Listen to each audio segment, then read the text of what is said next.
अस्सलाम वालेकुम। मेरा नाम मोहम्मद शुएब है और आप देख रहे हैं शेबी बिटकॉइन यूट्यूब चैनल। आज के दिन मेरा टॉपिक क्रिप्टो मार्केट की अपडेट देना है, बिटकॉइन और इथेरियम का एनालिसिस करना है और साथ ही मार्केट में बहुत अच्छी और बहुत बड़ी न्यूज़ आई है, वो जो है मार्केट पर रिएक्ट भी कर रही है। उस चीज़ के बारे में डिस्कस करेंगे और मार्केट कितना मज़ीद ऊपर जा सकती है इस चीज़ को भी डिस्कस करेंगे।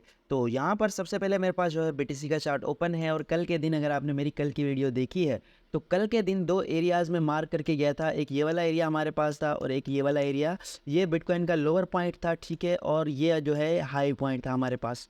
तो अब यहाँ पर करंट सिचुएशन में जब ये न्यूज़ आई, न्यूज़ क्या थी, एक्सआरपी की न्यूज़ थी, जिसमें जो है कई साल से ये केस चल रहा था रिपल का। तो रिपल ने केस जीत लिया है और जजेस ने कहा है कि रिपल जो है सिक्योरिटी टोकन नहीं है। तो इसका जो है डायरेक्ट इम्पैक्ट हुआ और बीटीसी ने भी अच्छा खासा पंप लिया है यहाँ पर और अपने प्रीवियस हाईस को इसने ब्रेक कर दिया और अप साइड पर इसने जो हाई लगाया यहाँ पर हमारे पास वो ऑलमोस्ट 32,000 के करीब था। और जब मैंने आपको ये एरिया बताया था तो मैंने आपसे कुछ चीज़ें डिस्कस की थी कल। मैंने कहा था कि अगर बीटीसी अप साइड पर जाता है और लिक्विडिटी ग्रैब करता है तो फिर इसके नीचे आने के चांसेस ज़्यादा हैं, ठीक है। और दूसरी चीज़ ये कही थी कि अगर बीटीसी यहाँ से डंप करता है तो फिर इसके ऊपर जाने के चांसेस जो हैं वो बढ़ जाएंगे। तो यहाँ पर क्या हुआ, बिटकॉइन जो है ऊपर चला गया। तो अभी भी जाहिर है मार्केट में इतनी बड़ी न्यूज़ आई है, लेकिन डायरेक्ट मार्केट एक ही कैंडल में $1 लाख तक नहीं जाएगी, बल्कि यहाँ पर जो है पहले एक्यूमुलेशन होगी और कैपिचुलेशन होगी, उसके बाद जो है मार्केट ने ऊपर जाना है। आपको और मुझे मार्केट से आउट किया जाएगा, फेयर और फोमो में मुब्तला किया जाएगा, उसके बाद जो है मार्केट ने मूव लेना है। तो अब जो है नेक्स्ट एरियाज़ में आपसे डिस्कस करना चाहता हूँ। नेक्स्ट मेरा अपसाइड का टारगेट ये वाला है। यहाँ पर जो है हमारे पास 32,359, ये हमारा लोना के क्रैश का एक लोअर हाई है। तो इससे अपसाइड पर जो है अच्छी खासी लिक्विडिटी मौजूद है हमारे पास। तो यहाँ पर जो है लाजमी मार्केट ने एक बार टैप करना है, तो इस एरिया को हम जो है कंसिडर करेंगे। और उसके अलावा डाउन साइड पर ये वाली ट्रेंड लाइन जो है बहुत ही ज़्यादा स्ट्रॉन्ग मुझे लग रही है, क्योंकि यहाँ स्टार्ट से लेकर इस जगह तक जो है इसने एज अ रेजिस्टेंस और एज अ सपोर्ट बहुत अच्छा काम किया है। तो यहाँ पर अगर बीटीसी डाउन साइड पर दोबारा आता है तो अगेन ये बीटीसी को पुश करेगी अप साइड पर और फिर ये वाला एरिया हमारा लग सकता है। और उसके अलावा अगर पुश नहीं करती और यहाँ पर कोई रिएक्ट नहीं करती तो फिर हमारे पास नेक्स्ट सपोर्ट जोन ये होगा। और इस एरिया को भी अगर मार्क नहीं करती तो फिर हमारा जो पोटेंशियल बाइंग जोन होगा वो यहाँ इस एरिया में होगा, ठीक है। तो ये बीटीसी की अपडेट थी। उसके अलावा जो है इथीरियम की बात करते हैं। इथीरियम का भी मैं आपसे जो है 2-3 दिन से शेयर कर रहा था। यहाँ पर मैंने आपसे कहा था कि हेड एंड शोल्डर का पैटर्न बन रहा है और ये जो है एक बेरिश पैटर्न होता है, लेकिन साथ ही मैंने ये एरियाज़ मार्क किए थे। यहाँ पर ये वाला एरिया मैंने कहा था अगर ब्रेक हो जाता है तो फिर हमारे पास जो है अप साइड का जो टारगेट होगा वो $2,000 का होगा। तो यार आप चेक करो कि किस तरह से एग्जैक्टली मैं जो टारगेट आपको बताता हूँ वो टारगेट हिट होते हैं। यहाँ पर इथीरियम को आप चेक करें कि किस तरह जो ट्रेंड लाइन मैंने लगाई है कई दिन से वो ट्रेंड लाइन किस तरह रिस्पेक्ट दे रही है। और यहाँ पर इथीरियम जो है अप साइड पर विक लगाने के बाद उससे नीचे ही ट्रेड हो रहा है और 3 कैंडल उससे नीचे ही क्लोज हुई हैं। तो फिलहाल मार्केट में एंट्री का टाइम नहीं है, आपने मार्केट में एंट्री नहीं लेनी। और जब जो है मार्केट बहुत ज़्यादा क्रैश की थी उसमें मैटिक, सोलाना और एडा टोकन बहुत ज़्यादा डंप हुए थे, उस वक्त मैंने बाय किया था और आपसे भी कहा था कि आप बाय करें। तो फिलहाल जो है आपने वेट करना है, मार्केट रिटेस्ट होगी तो उस पर जो है हम देखेंगे कि हमने कहाँ बाइंग करनी है। और यहाँ पर जो है हमारे पास रिपल ने 30% का जो है पंप लिया था और साथ में जिमिनी एक्सचेंज और कॉइन बेस ने उसे फ़ौरन रीलिस्ट कर लिया, क्योंकि इस एसईसी का पहले प्रेशर था कि एक्सआरपी एक सिक्योरिटी टोकन है तो इसे किसी ने लिस्ट नहीं करना।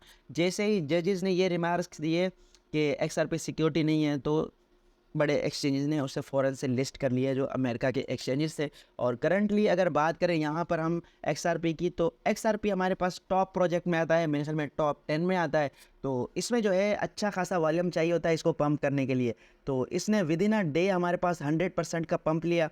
यहाँ पर एक स्ट्रॉन्ग इसकी रेजिस्टेंस थी, ये वाला एरिया जो है इसका स्ट्रॉन्ग रेजिस्टेंस का एरिया था जो कि 55 सेंट पे था, उसे इसने ब्रेक किया और ऑलमोस्ट $1 तक टैप किया है इसने। और उसके बाद जो है दोबारा से लंबे से विक के साथ अब ये 77 सेंट के पास चल रहा है। तो अभी जो है मैं आपको बाइंग जो रिकमेंड करूँगा, बाइंग के लिए मेरा रिकमेंडेड एरिया ये वाला है। इस एरिया पर अगर आता है तो आप यहाँ से बाय कर सकते हैं। उसके अलावा आपने इथीरियम को हाथ नहीं लगाना जब तक ये अप साइड पर या तो अप साइड पर ब्रेक नहीं कर जाता या फिर डाउन साइड पर रीटेस्ट नहीं होता। तब तक जो है इथीरियम में अभी अच्छा खासा सेल प्रेशर है, मैनिपुलेशन है, तो आप जो है मार्केट में इंटर होकर फंस सकते हैं। तो फोमो का शिकार होने की ज़रूरत नहीं है। अभी फ़िलहाल आप मार्केट को वॉच करें कि मार्केट जो है किस तरफ जाती है। अगर मार्केट में इससे अपसाइड पर $1 पर ब्रेकआउट होता है तो फिर यहाँ पर हमारा एक पोटेंशियल बाइंग जोन होगा और फिर हम अपसाइड की मूवमेंट को कैच कर सकते हैं और फिर नेक्स्ट एरिया हमारा $1.4 तक का हो सकता है। ठीक है, तो ये XRP का एनालिसिस था। और मैटिक की बात करते हैं। मैटिक जब सिक्योरिटी डिक्लेयर हुआ था तो यहाँ पर हमारे पास इस जगह ट्रेड कर रहा था। उस वक्त मैंने मैटिक में इन्वेस्टमेंट की थी और आपको भी रिकमेंड किया था मैंने मैटिक कि ये शॉर्ट टर्म बेरिश है लेकिन लॉन्ग टर्म इसमें बहुत अच्छा प्रॉफिट हो सकता है। तो मैटिक ऑलमोस्ट 70% जो है प्रॉफिट दे चुका है यहाँ पर। तो अभी मैटिक में या किसी भी प्रोजेक्ट में आपने इस टाइम एंट्री नहीं लेनी। ये टाइम एंट्री लेने का नहीं है बल्कि ये टाइम एग्जिट लेने का है। लोग प्रॉफिट बुक करने वाले हैं। तो जब भी मार्केट में प्रेशराइज होता है, लोग प्रेशराइज होते हैं, इन्वेस्टर सेल कर रहे होते हैं, तो उस वक्त टाइम होता है हमारे इंटर होने का और उसी वक्त मैं आपको रिकमेंड करता हूँ बाइंग। फिलहाल जो है आप मार्केट से दूर रहें।